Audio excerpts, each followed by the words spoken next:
Assalamualaikum warahmatullahi wabarakatuh teman-teman. Bagaimana kabarnya hari ini? Alhamdulillah wa syukurillah, Allahu Akbar. Oh iya teman-teman, apakah teman-teman sudah bersyukur hari ini? Nah, jika belum, hari ini Bu Nur akan menjelaskan tentang salah satu makhluk Allah, yaitu tumbuhan yang berkaitan dengan pelajaran tematik tema 1 selamatkan makhluk hidup, subtema 1 tumbuhan sahabatku. Nah, sebelum kita mulai pembelajaran hari ini, alangkah lebih baiknya kita membacakan basmalah bersama-sama. Bismillahirrahmanirrahim. Semoga pembelajaran kita hari ini diberikan kelancaran dan keberkahan. Amin. Oke teman-teman, bisa diperhatikan gambar-gambar berikut. Kira-kira gambar apa ya? Iya betul, itu adalah gambar macam-macam bunga yang sangat indah. Baik teman-teman, kita mulai kembali pembelajaran di kelas sebelumnya. Kira-kira ini bunga apa ya? Iya betul, itu adalah bunga melati. Nah teman-teman, bunga melati adalah bunga yang dianggap mewakili karakter bangsa dan negara Indonesia atau disebut dengan puspa bangsa. Ternyata teman-teman, bunga itu memiliki bagian-bagian loh. Mau tahu? Oke, simak dan dengarkan lagu dari Ibu. Ada 9 bagian bunga, kepala sari dan damai sari, kepala putih dan tangkai putih, mahkota bunga indah sekali. Tangkai bunga, dasar bunga, bakal biji kelopak bunga. Ayo kita bersama pelajari bagian bunga. Nah teman-teman, demikian bagian-bagian bunga. Jadi bagian bunga itu ada 9. Benang sari biasanya disebut dengan stamen.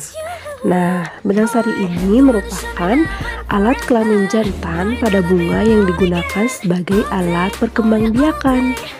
Benang sari terdiri dari kepala sari atau disebut dengan antera dan tangkai sari atau disebut dengan filamen. Nah, pada kepala sari ini terdapat serbuk sari atau disebut dengan polen. Putik atau disebut dengan karpel, yaitu alat perkembangbiakan pada kelamin betina, dan terdapat bakal bunga dan bakal biji pada putik. Putik terdiri dari kepala putik atau disebut dengan stigma dan tangkai putik atau disebut dengan stilus. Mahkota bunga atau disebut dengan corolla. Corolla terdiri dari helaian-helaian mahkota atau disebut dengan petal.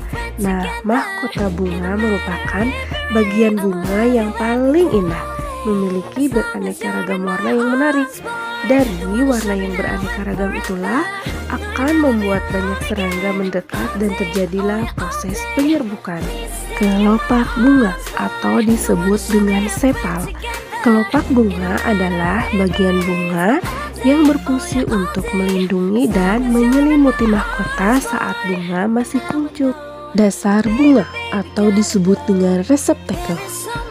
Dasar bunga merupakan bagian ujung bunga yang melekat dan bertumpu pada mahkota bunga. Fungsi dari dasar bunga yaitu sebagai tempat bertumpunya atau letak mahkota dari bunga. Tangkai bunga. Tangkai bunga atau yang disebut dengan pedicellus yaitu bagian bunga yang berada tepat di bagian bawah bunga yang mendukung munculnya bunga. Fungsi dari tangkai bunga yaitu sebagai penghubung antara bunga dengan ranting bunga, yaitu untuk menompang bunga. Bakal biji atau disebut dengan ovul. Ovul yaitu struktur pada tumbuhan berbiji yang melindungi dan menjaga tempat bersemayamnya sel telur. Nah, itu teman-teman penjelasan tentang 9 bagian-bagian bunga beserta fungsinya. Masya Allah ya teman-teman, setelah kita mengetahui bagian-bagian bunga, maka kita semakin tahu betapa besarnya kekuasaan Allah. Maka jangan lupa selalu bersyukur. Bunga itu sangat bermanfaat untuk manusia, karena bunga bisa menghasilkan buah yang bisa dimakan oleh manusia sebagai sumber vitamin. Maka dari itu, sebagai anak yang soleh, hendaknya kita ikut melestarikan kelangsungan hidup tumbuhan di sekitar kita dengan ikut merawatnya dan ikut menjaga kebersihan lingkungan. Sebagaimana telah dijelaskan dalam surat Abasa ayat 24-32 bahwa tumbuhan itu sebagai sumber makanan bagi manusia maupun hewan. Maka dari itu, hendaknya kita harus selalu bersyukur atas karunia Allah yang begitu besar. Masya Allah. Nah, tugas hari ini supaya teman-teman lebih hafal lagi bagian-bagian bunga, tugasnya adalah teman-teman menggambar bunga beserta bagian-bagiannya pada kertas HPS atau kertas A4. Jangan lupa dikasih warna ya, supaya indah. Oke, Ibu tunggu tugasnya ya. Sekian pembelajaran hari ini. Semoga teman-teman mendapatkan ilmu yang berkah dan bermanfaat. Amin. Wassalamualaikum warahmatullahi wabarakatuh. Tetap semangat.